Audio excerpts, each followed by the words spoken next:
Hello everyone, welcome to our study channel target achievers. Guys, आज हम बौद्ध धर्म से संबंधित क्वेश्चंस को देखेंगे और इस टॉपिक को पूरा कंप्लीट करेंगे।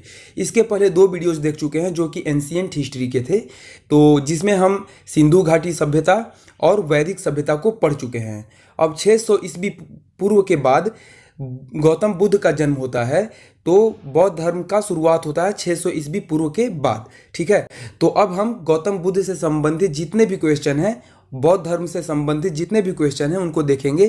CISF LDC में बौद्ध धर्म से संबंधित क्वेश्चन पूछा जाता है और अगर इस साल पूछा जाता है तो आप 100% कंप्लीट करके आएंगे बौद्ध धर्म से संबंधित क्वेश्चन को, क्योंकि इस वीडियो में हम सारे टॉपिक कंप्लीट करेंगे बौद्ध धर्म के।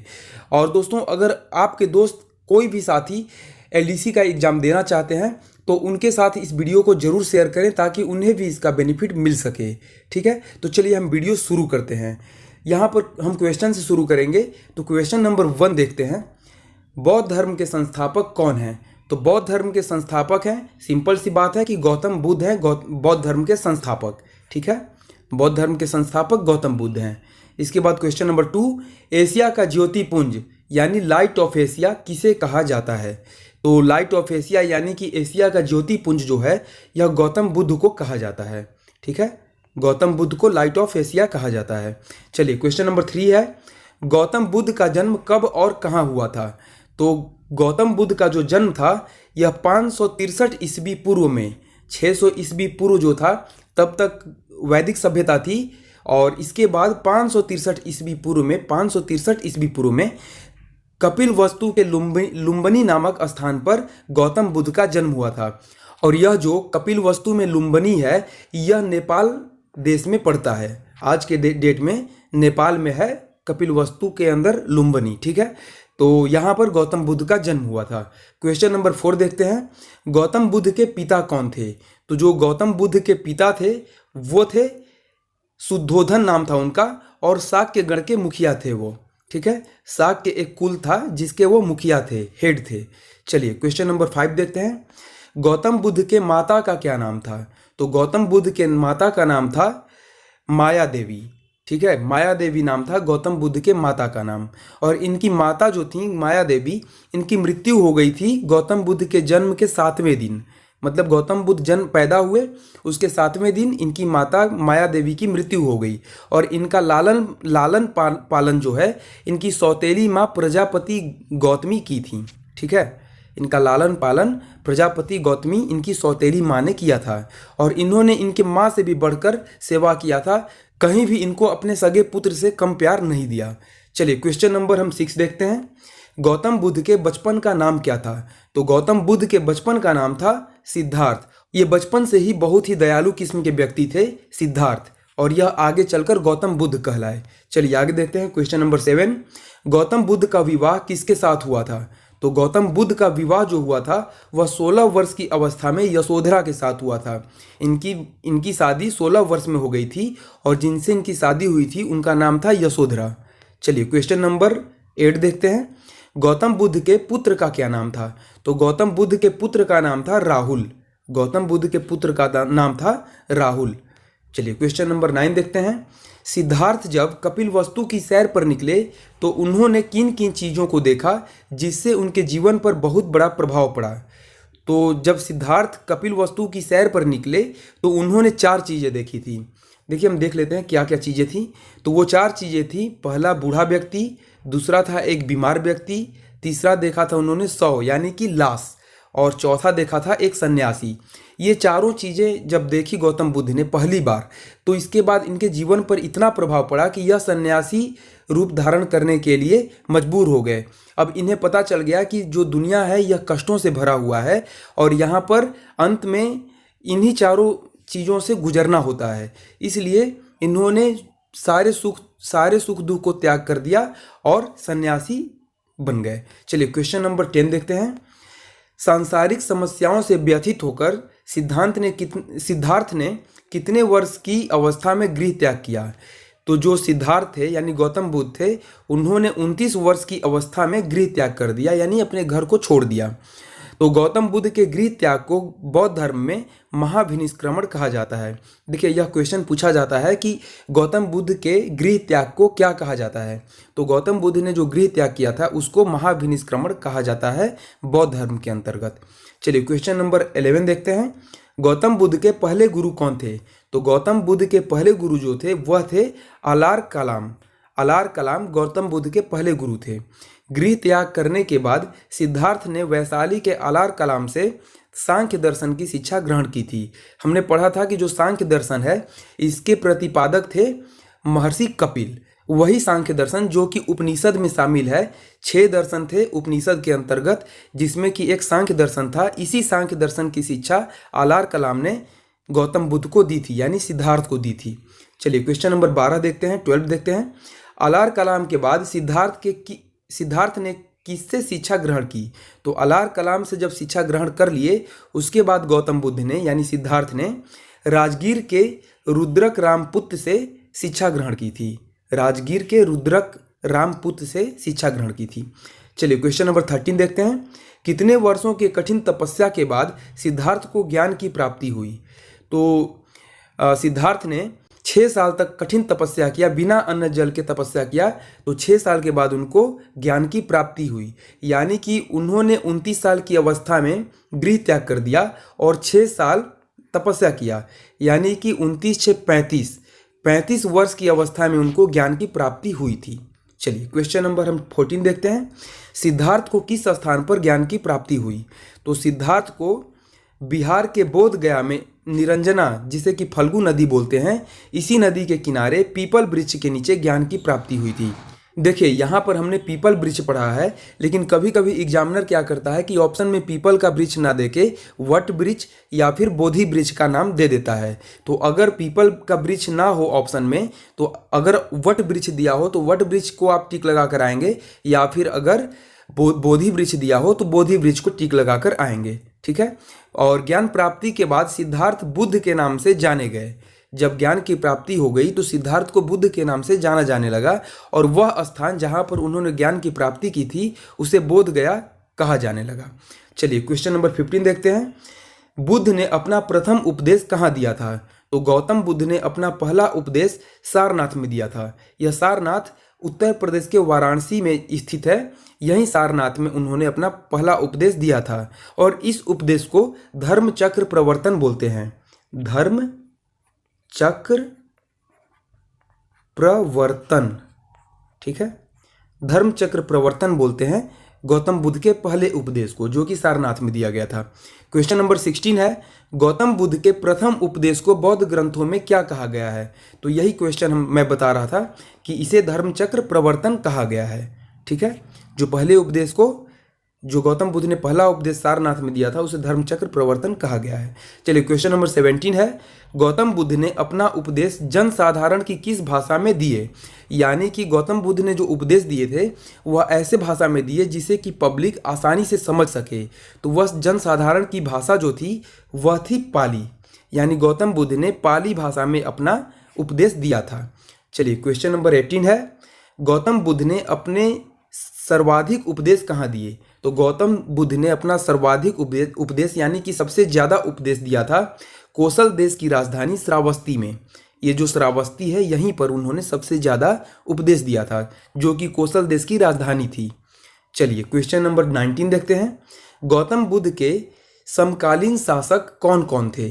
तो गौतम बुद्ध के समय के कौन कौन से शासक थे जिनके शासनकाल में गौतम बुद्ध जीवित थे और वह उपदेश देते रहते थे? तो वो 3 शासक थे, बिंबिसार, प्रसेनजीत और उदयन।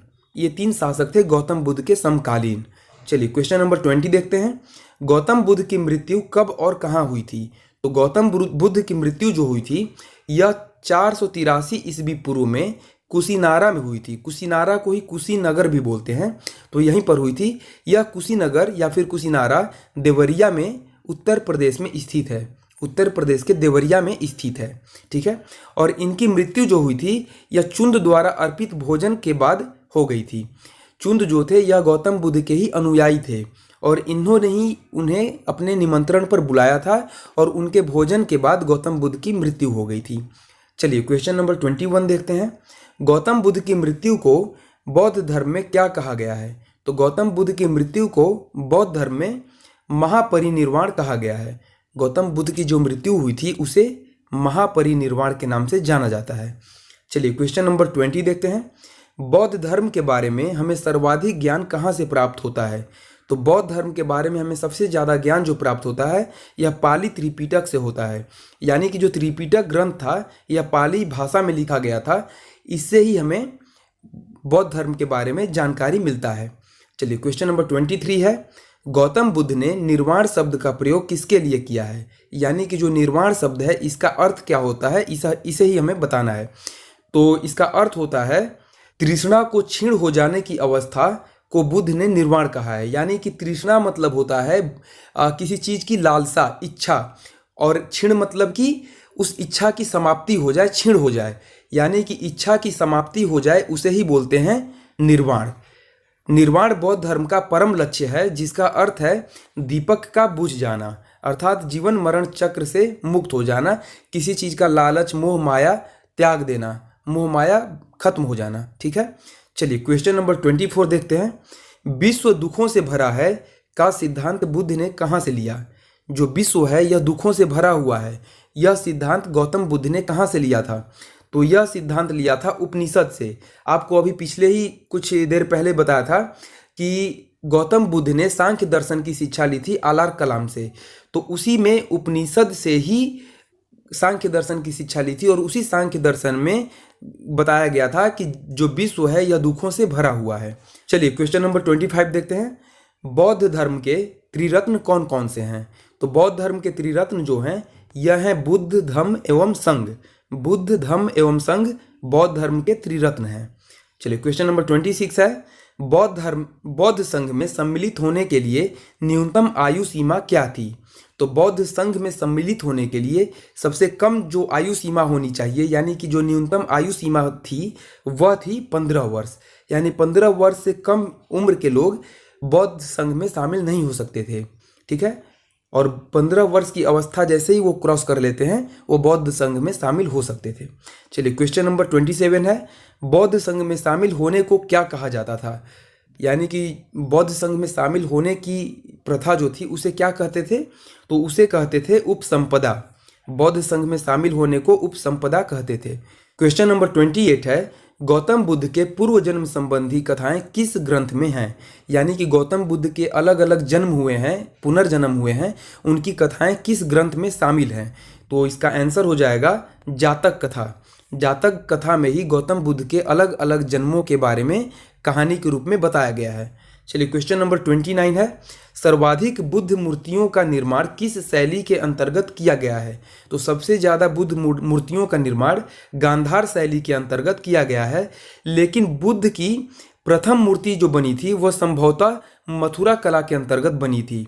यानी पहली मूर्ति जो बुद्ध की बनी थी उसका अनुमान लगाया जाता है कि मथुरा कला के अंतर्गत बनी थी, लेकिन सबसे अधिक मूर्तियों का निर्माण हुआ था गांधार शैली के अंतर्गत। चलिए क्वेश्चन नंबर 30 देखते हैं।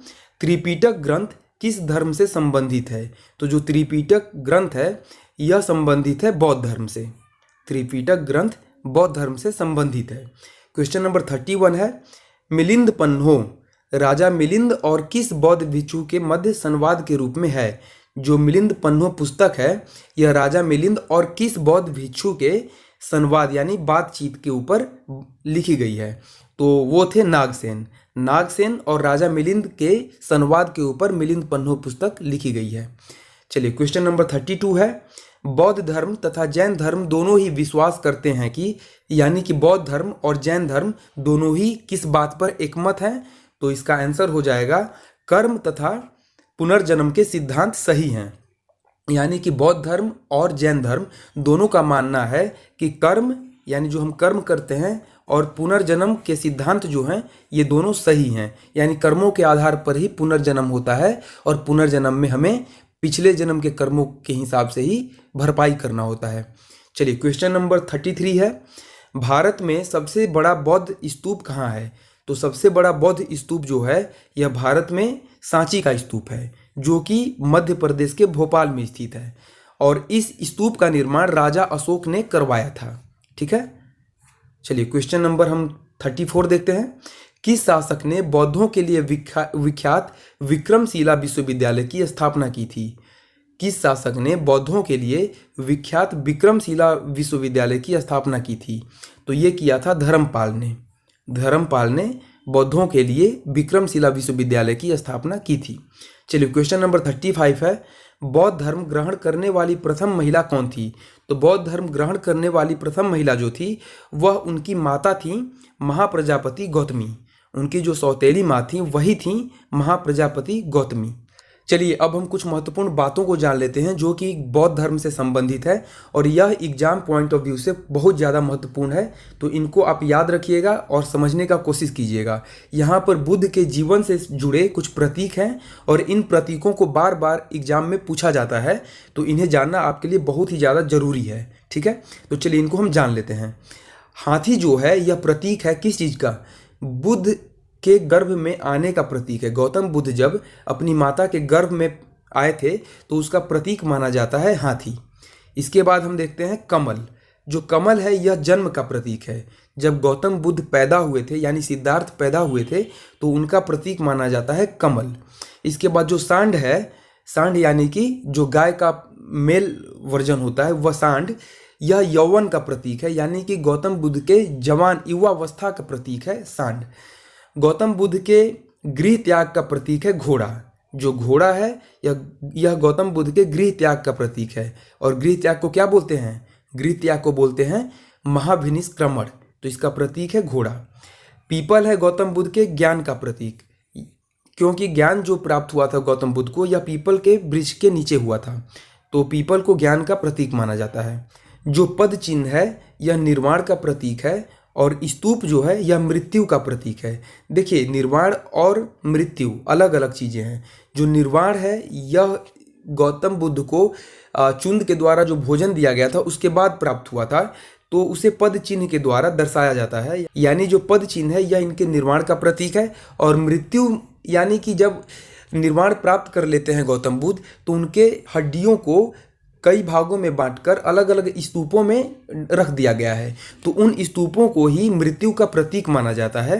तो यहाँ पर पद चिन्ह हो गया निर्वाण का प्रतीक और स्तूप हो गया मृत्यु का प्रतीक। चलिए अब आगे देखते हैं। क्या हुआ कि गौतम बुद्ध की मृत्यु के बाद बौद्ध सभाएं होने लगी। तो यह बौद्ध सभाएं राजाओं के द्वारा करवाए जाते थे, शासकों के द्वारा करवाए जाते थे। तो इन्हें हम एक ट्रिक के माध्यम से देखते हैं। तो चलिए हम पहले ट्रिक देख लेते हैं। यह ट्रिक क्या है यह मैंने याद किया है और आपको भी मैं याद करवाना चाहता हूं ताकि आप कभी भूले नहीं। राजा महाराजा आजा, वैश्या सबका काल है, पटाओ मत आशिक, कुंवर जी कंगाल है। राजा महाराजा आजा, वैश्या सबका काल है, पटाओ मत आशिक, कुंवर जी कंगाल है। 10 बार जब इसे रिवीजन कीजिएगा तो अपने आप याद हो जाएगा। अगर ये लाइन आपको याद हो गया तो समझ लीजिए कि आपको सारे जो भी बौद्ध संगीति हुई थी वो सभी आपको जुबान पे आ जाएंगे। चलिए एक बार देख लेते हैं इस ट्रिक को अपना के कि किस तरीके से यह ट्रिक काम करता है। तो यहाँ पर देखिए बौद्ध सभाएं हैं।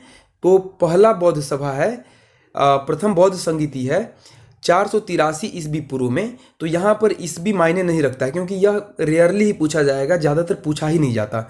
तो यहाँ पर ये तीनों चीज़ याद करना जरूरी होता है, स्थान, अध्यक्ष और शासनकाल। किसके शासनकाल में बौद्ध सभा हुई थी, इस बौद्ध सभा का अध्यक्ष कौन था और किस स्थान पर यह बौद्ध संगीति हुई थी।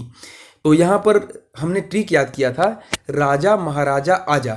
तो राजा का मतलब राजगृह, यानी जो प्रथम बौद्ध संगीति थी उसके लिए है राजा महाराजा आजा। द्वितीय बौद्ध संगीति के लिए है वैश्या सबका काल है। तृतीय बौद्ध संगीति के लिए है पटाओ मत आशिक और चौथी बौद्ध संगीति के लिए है कुंवर जी कंगाल हैं। अब हम इसे समझ लेते हैं एक बार अच्छे से। देखिए राजा महाराजा आजा, राजा से राजगृह, महाराजा से महाकश्यप और आजा से अजातशत्रु, यानी कि राजगृह में यह बौद्ध संगीति हुई थी पहली वाली। अध्यक्ष थे महाकश्यप, यानी महाराजा जो हम ट्रिक में बोले थे, तो महाकश्यप थे अध्यक्ष। और आजा से अजातशत्रु यह थे, इनके शासन काल में यह संगीति प्रथम बौद्ध संगीति हुई थी, यानी राजा महाराजा आजा। यह ट्रिक यहाँ काम कर गया। इसके बाद वैश्या सबका काल है, तो वैश्या से हो जाता है वैशाली, सबका से हो जाता है सबाकामी और काल से हो जाता है कालाशोक। तो वैश्या सबका काल है, यहाँ पर यह भी सेट हो गया। यानी कि वैशाली में हुआ था द्वितीय बौद्ध संगीति, सभाकामी अध्यक्ष थे और शासन काल था कालाशोक काल। तो यह भी क्लियर हो गया। अब इसके बाद देख लेते हैं पटाओ मत आसिक। तो पटाओ से हो जाता है पाटलिपुत्र, मत से हो जाता है मोगलीपुत्र तीस, मत से हो जाता है मोगलीपुत्र तीस। आप एक बार रिलेट कीजिएगा तो आप भी इसको समझने लगिएगा, आपके दिमाग में यह बैठ जाएगा। तो मत से हो जाता है मोगलीपुत्र तीस और आसिक से हो जाता है अशोक। तो यहाँ पर पटाओ मत आसिक सेट हो गया। तो पाटलिपुत्र जो स्थान था यहाँ पर हुआ था तृतीय बौद्ध संगीति। मत से होता है मोगलीपुत्र तीस, तो यह अध्यक्ष थे तृतीय बौद्ध संगीति के, और अशोक जो थे इनका शासन काल था तृतीय बौद्ध संगीति के समय में। ठीक है। और लास्ट था लाइन कुंवर जी कंगाल हैं। तो यहाँ पर देखिए कुंवर से हो जाता है कुंडलवन, जी से हो जाता है वसुमित्र जी, यहाँ पर जी लगा लीजिए। यह थोड़ा सा आपके लिए ऑड होगा लेकिन फिर भी इसको याद करना होगा। तो जी से हो जाता है वसुमित्र जी। ठीक है। और कंगाल से हो जाता है कनिष्क, इसको भी रिलेट कर लीजिएगा। कनिष्क जो हो जाता है यह कंगाल शब्द के लिए हो जाता है। तो कुंवर जी कंगाल है, यानी कि कुंडल वन में हुआ था। कुंडल वन जो है यह जम्मू कश्मीर में पड़ता है। तो यहाँ पर हुआ था चौथी बौद्ध संगीति, और वसुमित्र जी जो थे यह अध्यक्ष थे चौथी बौद्ध संगीति के, और कनिष्क के शासनकाल में यह चौथी बौद्ध संगीति हुई थी। तो यहाँ पर सेट हो गया हमारा कि राजा महाराजा आजा, वैश्या सबका काल है, पटाओ मत आसिक, कुंवर जी कंगाल है। इस ट्रिक से आपने याद कर लिया चारों बौद्ध संगीति को। तो यहाँ पर आज का वीडियो समाप्त होता है। आपको वीडियो कैसा लगा लाइक करके हमें ज़रूर बताएं, ताकि आगे के और भी वीडियोज अच्छे तरीके से आप तक हम प्रोवाइड करने के लिए मोटिवेट हों। और फिर मिलते हैं अगले वीडियो में एक और नए टॉपिक के साथ। तब तक के लिए धन्यवाद।